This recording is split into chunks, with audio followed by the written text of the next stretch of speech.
નમસ્કાર, આપ જોઈ રહ્યા છો નેશન પ્લસ ન્યૂઝ. હું છું આપની સાથે હેતલ ભગત. એક તરફ છોટાઉદેપુર નગરપાલિકાની ચૂંટણીઓનો ધમધમાટ ચાલી રહ્યો છે, ત્યારે તમામ રાજકીય પક્ષોએ સત્તા અંકે કરવા માટે એડી ચોટીનું જોર લગાવી દીધું છે. છોટાઉદેપુર નગરમાં બ્રાહ્મણ સમાજની વાડી ખાતે આજરોજ છોટાઉદેપુર જિલ્લા ભારતીય જનતા પાર્ટી દ્વારા પ્રબુદ્ધ નાગરિક સંમેલન કાર્યક્રમનું આયોજન કરવામાં આવ્યું હતું.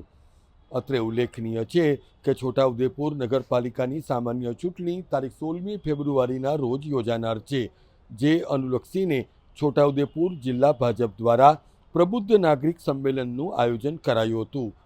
આ સંમેલનમાં મુખ્ય વક્તા તરીકે વડોદરાના પૂર્વ સાંસદ રંજન ભટ્ટ ખાસ ઉપસ્થિત રહ્યા હતા.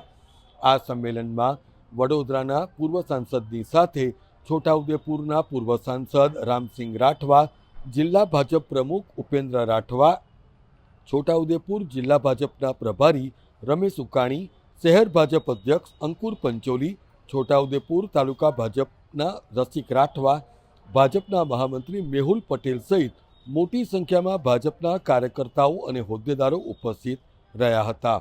પ્રધાનમંત્રી શ્રી આદરણીય નરેન્દ્રભાઈ મોદીજી દ્વારા 2024-25નું દેશના નાણામંત્રી આદરણીય નિર્મલાજીના હસ્તે પાર્લામેન્ટમાં બજેટ મુકાયું.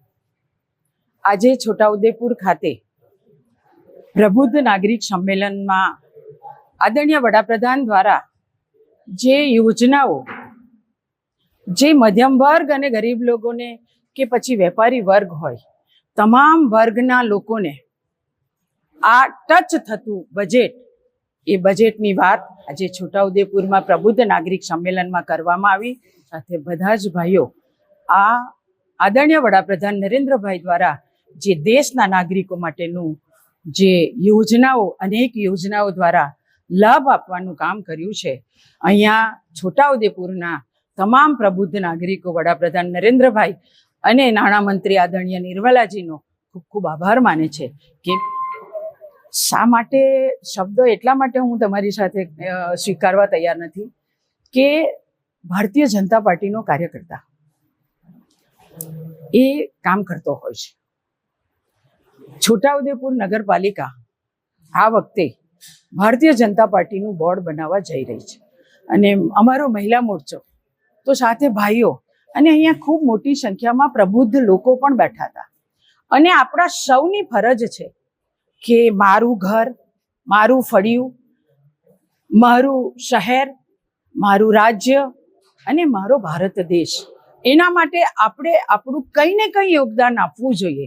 તો જે રીતે દેશના વડાપ્રધાન આદરણીય નરેન્દ્રભાઈ મોદીજી દેશનું સુકાન સંભાળીને નાનામાં નાના વ્યક્તિને સરકાર દ્વારા લાભ મળે એવી ચિંતા આદરણીય વડાપ્રધાન કરતા હોય, ત્યારે છોટાઉદેપુર નગરપાલિકાની ચૂંટણી હોય અને એ ચૂંટણીમાં મારો ભારતીય જનતા પાર્ટીનો કાર્યકર્તા એ ઘરે ઘરે સુધી જાય, જે લાભાર્થીને લાભ અપાયો છે એ લાભાર્થી સાથે સંપર્ક કરે અને એમને બૂથ સુધી લઈ જાય, એ કામ અમારો કાર્યકર્તા કરે.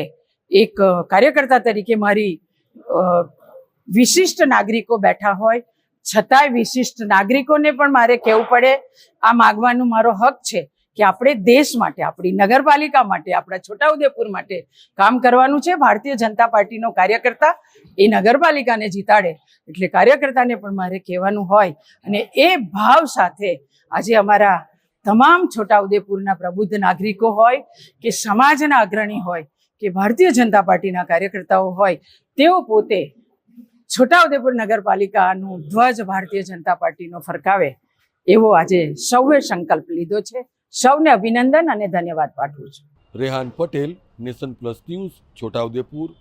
સમાચારોના સતત અપડેટ મેળવવા માટે અમારી નેશન પ્લસ ન્યૂઝની યુટ્યુબ ચેનલને સબસ્ક્રાઇબ કરો, બેલ આઇકન દબાવો અને જોડાયેલા રહો ફેસબુક, ઇન્સ્ટાગ્રામ અને ટ્વિટર પર.